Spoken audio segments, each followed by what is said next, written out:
Hi, everybody. It's your old pal Chuck. If I sound a little congested, I am, but I wanted to bring you today, brand new from the G.I. Joe Collectors Club, the G.I. Joe figure membership incentive figure, Iceberg. Uh, I gotta say right off the bat, I love how the club does these figures. The membership is about $50, but usually these figures come loaded with accessories, and Iceberg is no different. Um, just giving you a quick overview. We're gonna go into everything in detail, but white figure skating. Do think it's kind of interesting for Arctic themed figure, but yeah, this is like the Pursuit of Cobra 25th anniversary, 30th anniversary version of Iceberg. Nice update to his classic image. So yeah, it's enough for the intro. We're gonna pause here. I'm gonna strip him down, and we're gonna get into his individual parts in detail. Okay, here's a nice detailed look of Iceberg.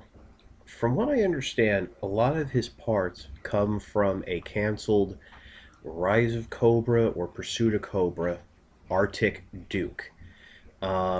It has more to do with like his accessories, which we'll get to, but um, I think this is like a nice update to his classic look. I do find it kind of funny that in the instructions they mention this as being synthetic fur. It's those kind of days now. You gotta, fur's bad, so it can't be real. Um, does have this nice shoulder holster, which is we've seen many times before with Chuckles and General Hawk from the Rise of Cobra line. Um, I know there was some comments about the color, namely the seafoam green. This is actually very good for an Arctic trooper. Not many people realize, but when you're in the Arctic, and I've seen this on like science shows, it's not all white from snow. It's like it has a very bluish greenish tint due to the salt water freezing. So this is actually a lot better to blend in with. Now, one thing I am noticing is he does have a slight natural lean in the figure. I don't know if that's really just mine or how he is in general, but it is there. Um, Moving down, obviously there is plenty of white here. Has a nice red logo of some sort on his arm, probably like an Arctic division. Molded in knife sheath, but I do want to mention this real quick.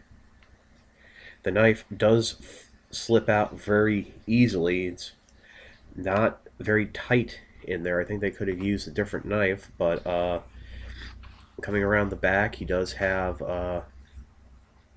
peg hole for his backpack and what have you.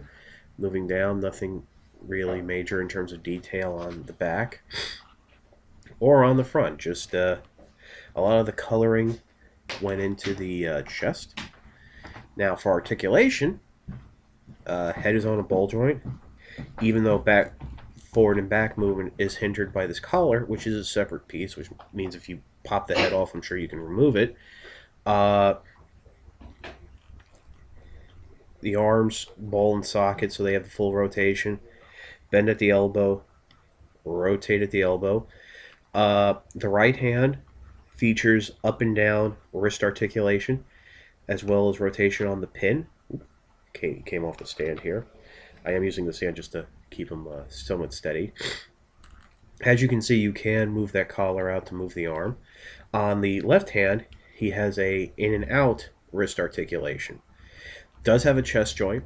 I know that a lot of times I tend to forget to mention the chest joint, but forward and back. I think he goes forward a little easier. And of course, side to side rotation. Moving down to the hips, ball joints, forward, out to the side, double jointed knee, and forward and back, ankle articulation with rotation from side to side. No rocker ankles or anything like that. I guess they felt that as a Arctic trooper, he really didn't need it. So let's pause here and take a look at his accessories. Well, like I said in the intro, this figure comes loaded with accessories. Starting us off is this great snowboard with the new GI Joe insignia. Has a spring-loaded feature that if you press this white button, two fins pop out. Uh, don't know if those are blades or anything, but kind of like didn't realize this because this figure doesn't come with instructions. That's really one of the bad things, is that there's no instructions, so you really aren't sure how things are supposed to work. Next, we have this great backpack. Now, I'll be honest, I'm a little confused with this backpack as to how it's supposed to go. Part of me wants to say this is the top, but if you look at the peg is actually here, so this leads me to believe that this is the top. It has this great harness that can actually peg into it, and this is actually to hold the snowboard and our next piece of equipment, a rocket launcher, which comes with a rocket and can clip in. The rocket goes into the tube, so that's really fantastic. Finishing this off, this is a great wrapped um, rifle. This is actually from the Rise of Cobra line. I know they were very fond of that bullpup style, and I do love the wrappings. But really, the gun that gets me is the this white assault rifle, which was originally done in green for Recondo, and I was originally, I think, part of the Snow Serpent version 2, which means that maybe we might see a version 2 Snow Serpent using this body or a different one, but some of these accessories. And of course, the little shiv. Nothing much really to talk about it, but it's there. If you're keep your figures on display, I would keep the knife in the bag or something, just for safety reasons.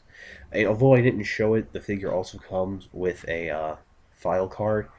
It's a little update on his classic look. So yeah, so we'll pause here and I'll be back with my final thoughts. Before I give my final thoughts, I just wanted to mention that in previous photos, Iceberg's body um, looked a little on the thin side, especially in the legs. Having him in hand, I have to say, he looks well proportioned. If anything, he's a little bulkier in the torso because it looks like he has a molded jacket as well as that fur collar. But really nothing that bad. Also, as you can see, he can hold the knife. Uh, the best way I can recommend keeping that is don't use that hand to hold a gun, because looking at the grips of both rifles, they are a little wider than that knife handle and will stretch out the hand. Um, I think this is a fantastic figure. I think it's a great addition to your collection, and if you're a member of the club, you should be getting him soon if you haven't already. Um, for those of you who are not members of the club, there are other sources. This will be available in the club store. They usually go for $35, but that's a member's price. If you're not a member, you'll have to pay for the membership and the cost of the figure. Uh, Online retailers like Big Bad might get them. That's no guarantee. The only guarantee to being able to get a great figure like Iceberg is to join the GI Joe Collectors Club. It's $55 a year.